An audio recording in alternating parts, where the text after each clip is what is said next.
We're going to have an incredibly busy day tomorrow with 4 largest tech companies reporting earnings on the same day, which is Apple, Facebook, Amazon, Google.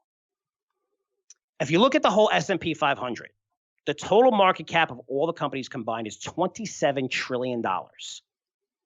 If you look at those 4 companies, Apple, Facebook, Amazon, Google, they have a combined market cap of close to $5 trillion. That's 19% of the entire S&P 500 index in terms of their market cap. Now, they're all reporting tomorrow. And if you look at the stats, they have a lot of influence, meaning if those stocks do pull back, you're going to see a significant market pullback. Now, these companies have done great, although I'd argue that Apple is not doing great, considering revenue was $265 billion in 2018. It fell to $260 billion. 2019, and this year it's supposed to be about $265 billion. So almost zero growth in 2 years. You're looking at earnings, they only grew in the same time frame about 4% annually from 2018, and if they meet their numbers tomorrow, if they match estimates. In the meantime, its market cap has nearly doubled, or added $800 billion. $800 billion since 2018, which is equivalent of 4 Coca-Colas based on market cap, 5 Exxons, 8 Citigroups, or 10 American Expresses. Again, in just 2 years, not too bad. While sales over this period have been flat and earnings have grown 4% annually, much, much slower than the overall market. Not to mention, most Apple stores remain closed. We're the biggest recession since the Great Depression, which will translate into fewer iPhone 11 sales, given that your stores are closed. And I'm sure people are probably not going to pay over $1,000 to shell out for your new iPhone in September, given that the unemployment rate this year is the highest rate since 1940. Aside from that, because valuation doesn't matter, I'm sure these guys are going to report numbers that are ahead of the reduced estimates. You're going to think they're doing good, but when you look at it as a whole, relatively, you're not seeing much growth, right, because of coronavirus. But the analysts have these estimates really, really low, and they're going to come in. They're going to beat the estimates a little bit. But if you're looking how the market usually works, when you see companies run up tremendously, like we've seen with these companies into earnings, no matter what they report, if they report numbers that beat which are expected, that's why they're running up, and they report decent guidance, you might see like a 4 or 5% pullback. And then the way the market works is those stocks maybe pull back a little bit more and then eventually catch a bit and go higher. Now, I'm expecting these earnings to be better than expected, what the analysts have out there, right? That's a consensus. But I'd be surprised if these companies raise guidance. I mean, we know right now the worst thing, the biggest thing right now, the biggest topic is the discrepancy and the separation between Wall Street and Main Street. How rich are getting richer because of the Fed policies, the poor are getting poorer, they don't have jobs, being told to stay home. The last thing you want to do is one of these companies to report record earnings and say things are great, we're kicking ass, and we're going to kick ass the whole year when 60%, 70% of Americans are really struggling right now.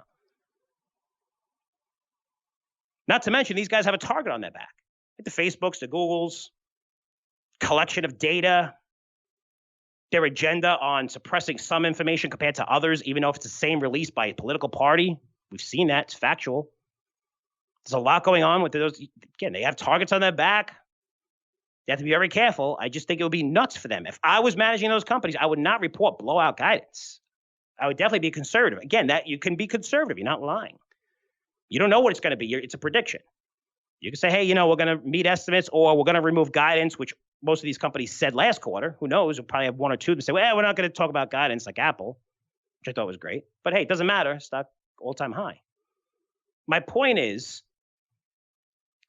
even when you look at Facebook, Google, you look at Apple, even when you look at Amazon, I mean, Amazon's going to be spending a shitload of money to build out cloud, raise worker pay, increase retail exposure, which may result in earnings coming down.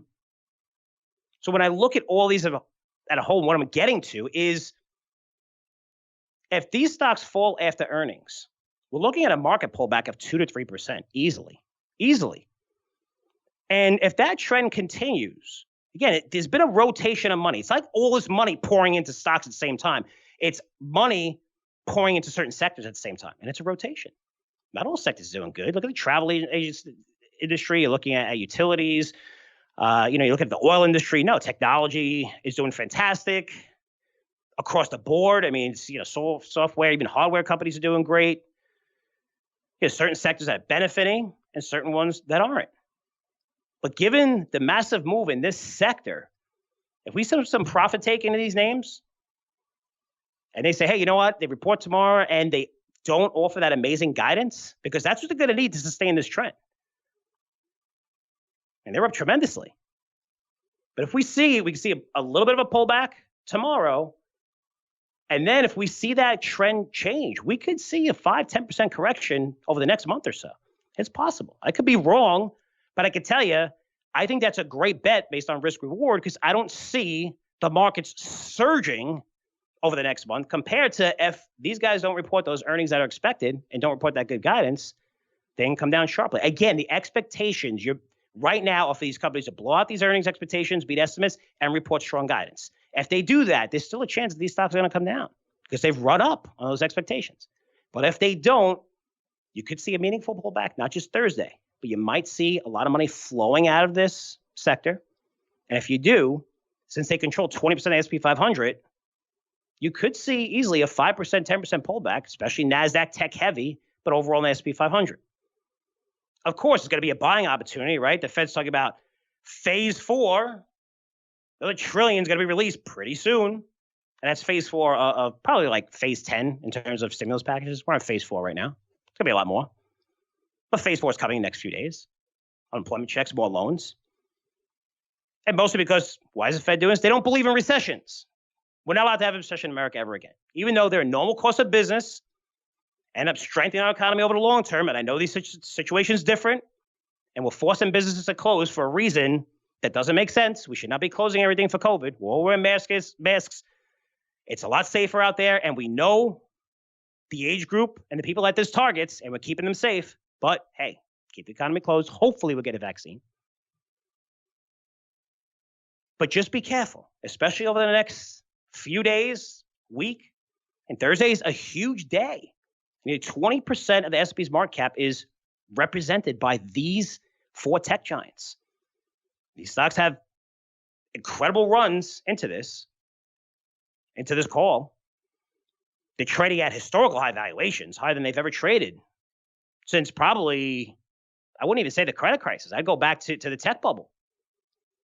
But I just can't see these guys raising guidance and throw it in everyone's face. I mean, something I wouldn't do.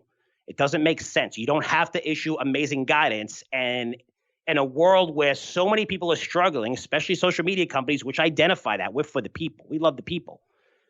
To throw it in their face and say, we're kicking it, especially Facebook with everybody. You got to love Disney, right? Disney's the best. Like everyone's leaving Facebook and saying, whatever. And companies don't give a shit. They just worry that you're not going to buy their products. That's why they're doing it. They don't care about anything social injustice. None of that crap, right? Just look at all the lawsuits on these companies that are leaving Facebook. It's hilarious. But Disney's great. Disney's like, we're leaving Facebook. We're getting off them, spending. In the meantime, they did a month after everybody else. And look how much money they spent on Facebook during that month. A ton, because basically these guys were idiots and went all in on streaming, thinking that you're going to make tons of money, right? That cash flow coming in from the rest of your businesses, which is basically all shut down across the board. But for Facebook to come out with all these major companies saying that, hey, we're suspending our advertising with Facebook, it's kind of throwing it in your face. So I just can't see Facebook going out there and issuing massive guidance. They may do it. I don't know. But if they do it, it's probably factored in. So my point is, if you're a trader, starting tomorrow, and you probably listen to this, I'm doing this Wednesday, so you're doing this Wednesday after the close, you see these companies report, be very careful.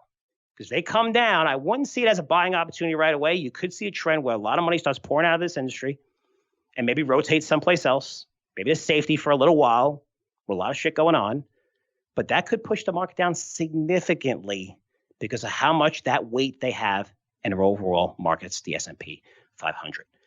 So guys, long podcast, a lot going on. Always love to hear your opinions. FrankCurzioResearch.com. And my focus here is not which side of the aisle on. It's making you money and understanding what's going on and what's taking place. Coronavirus is going to be here much, much longer than expected. That risk. People are going to be scared shit. We're going to have economies closed. The Fed's going to have to spend a ton of money. And also the stocks that are COVID plays that are doing good, that are up tremendously, are probably going to go up even further over the next 6 months. Now, a lot of you guys subscribe to our unlimited income product. We launched last Thursday. Seeing unbelievable demand. If you guys are interested, definitely sign up to that link. It's a great product. Ginny's doing amazing with it already. We had beta versions. I think there's 10 situations in there with 7 are up already, or 9 to 7 are up. But most of them are still buys. Yeah, it's a newsletter designed for anyone looking for income. These are going to be the new growth stocks. And if you want to subscribe, do it through the link that we're sending you. And a lot of you guys are on our email list, which is cool. Do it there. That's where you're going to get the best price. It's a very, very low price. I want so many people in this newsletter. And if you're new to this and think I'm full of shit and I'm just trying to sell something, we give a 30-day money back guarantee. Take a look at it. And if you don't like it, no questions asked, we'll give you your money back. But that rate is extremely, extremely low because the information that James provided in this newsletter is absolutely amazing. And I know you're going to be impressed.